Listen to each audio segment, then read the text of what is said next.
네, 김영환입니다. 같이 말씀 묵상하겠습니다. 트라피스트 수도회가 있습니다. 이곳은 청빈, 노동, 검소, 금욕생활 등 경건 생활을 하는 곳인데요. 트라피스트 수도승들은 맥주를 만들고 판매하기도 했습니다. 왜 맥주를 만들고 팔았을까요? 수도자들은 하루 중에 기도도 하고 독서도 하고 노동도 하는데요. 이 노동을 할때 맥주를 만들어서 판매를 했던 겁니다. 이 중세의 맥주는 우리나라에서처럼 술 중독자들을 위해서 만들고 파는 것이 아니라 그냥 일상생활에서 목을 축이기 위해서 만들어서 이렇게 팔았던 것이죠. 그런데 이 트라피스트 수도회의 한 수도승이 술을 만드는데 이 술을 잘 만드니까 사람들이 다른 어떤 노동과 기도보다 그냥 계속해서 술을 만들어라 이렇게 이야기를 했던 거예요. 그래서 한 수도승이 계속해서 술을 만들고 시음을 하다 보니까 취해 있었던 것입니다. 많은 사람들이 이 수도승에게 굉장히 고마워했죠. 왜냐하면 좋은 술을 만들어서 판매를 하니까 수도원에 도움이 되니까. 하지만 개인적으로 이 수도승의 문제는 무엇입니까? 계속해서 만들고 시음하고 하다 보니까 늘 취해 있는 상태였다라는 것이죠. 오늘 본문에 보면은 하나님의 사람, 그러니까 영적 지도자들의 문제가 있었는데요.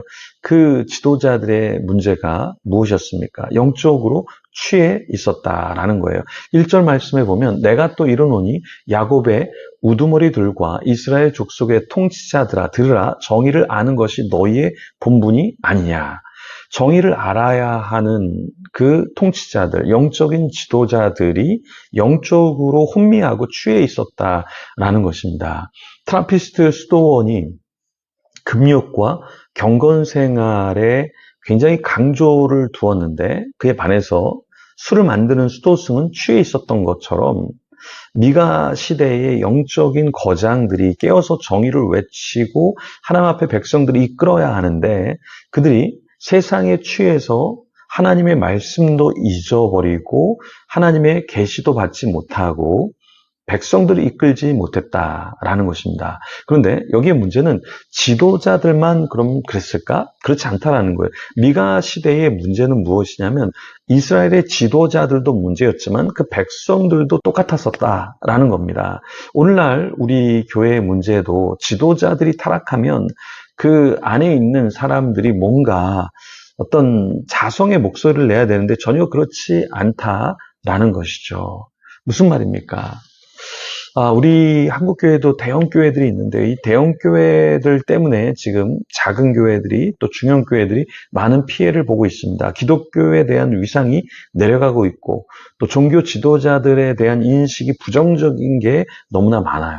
정광훈 같은 경우도 그렇고요. 소년보 같은 경우도 그렇고요. 설교 시간에 설교의 메시지는 없고 정치에 대한 이야기 또 정치 인물에 대한 이야기만 늘어놓는 그런 모습을 보이고 있죠. 말라기 2장 17절에 보면 하나님께서 뭐라고 말씀하시냐면 너희가 말로 여호와를 괴로우시게 하고도 이르기를 우리가 어떻게 여호와를 괴로우시게 하였나 하는도다.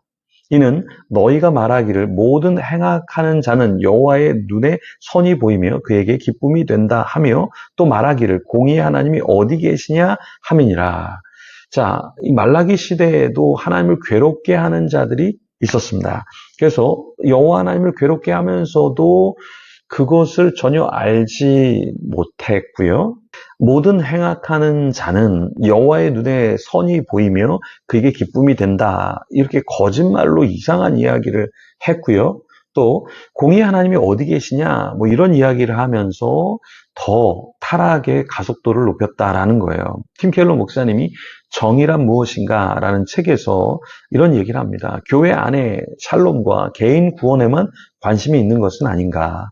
번제보다 정의가 시급하지 않는가. 그런데 우리는 여전히 번제, 예배, 그리고 우리의 개인 구원만 기뻐하면서 교회 밖의 세상, 또 교회 밖에 나가서 세상에서 살 때 하나님의 정의를 실현하고 있지 못하다라는 것이죠. 미가 시대와 오늘날 시대가 별반 다르지 않습니다. 2절에 보면 너희가 선을 미워하고 악을 기뻐하여 내 백성의 가죽을 벗기고 그 뼈에서 살을 뜯어 3절 그들의 살을 먹으며 그 가죽을 벗기며 그 뼈를 꺾어 다지기를 냄비와 속 가운데 담을 고기처럼 하는도다. 이 백성들이 얼마나 악하냐면 선을 미워해요. 악을 기뻐해요. 그리고 백성들의 가죽을 벗기고 또 살을 뜯어버리는 것 같은 그러한 삶을 살고 있다라는 것입니다. 우리는 어떤가요? 우리는 선을 기뻐한가요? 아니면 악을 즐거워하고 있습니까?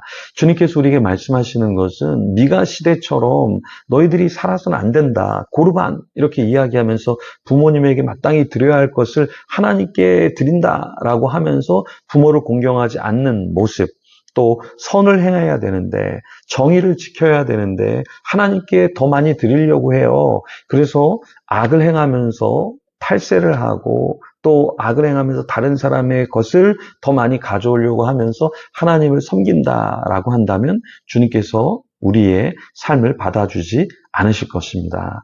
자, 이 영적인 지도자들이 타락하고 백성들이 타락하니까 어떤 일이 있었습니까? 4절에 보니까 그때 그들이 여호와께 부르짖을지라도 응답하지 아니하시고 그들의 행위가 악했던 만큼 그들 앞에 얼굴을 가리시리라.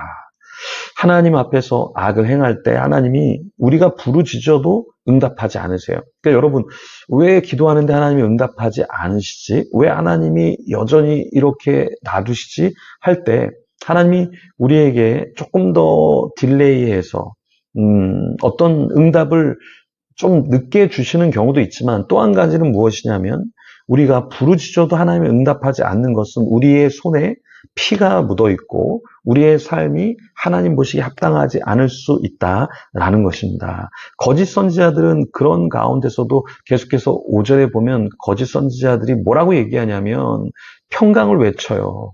그러면서 괜찮다, 괜찮다. 그 정도는 다 괜찮다. 하나님이 봐주실 거다. 이 거짓 선지자의 목소리에 속아서는 안 됩니다. 우리가 무엇이 옳고 무엇이 틀린가 그것을 분명히 알아야 되겠고 하나님 무엇을 기뻐하시는가 무엇을 하나님께서 가증히 여기시는가 그것을 좀 알고 우리 인생을 살아야 하겠습니다. 오늘도 우리가 하루를 살아가면서 하나님이 어떤 정의, 어떤 공의를 나에게 원하실까 우리 가정에게 원하실까 우리 공동체에 원하실까 그것을 좀 고민하면서 그런 정의가 하나님의 뜻이 우리의 삶에서 이루어지도록 같이 기도하며 주님 앞에 나가겠습니다.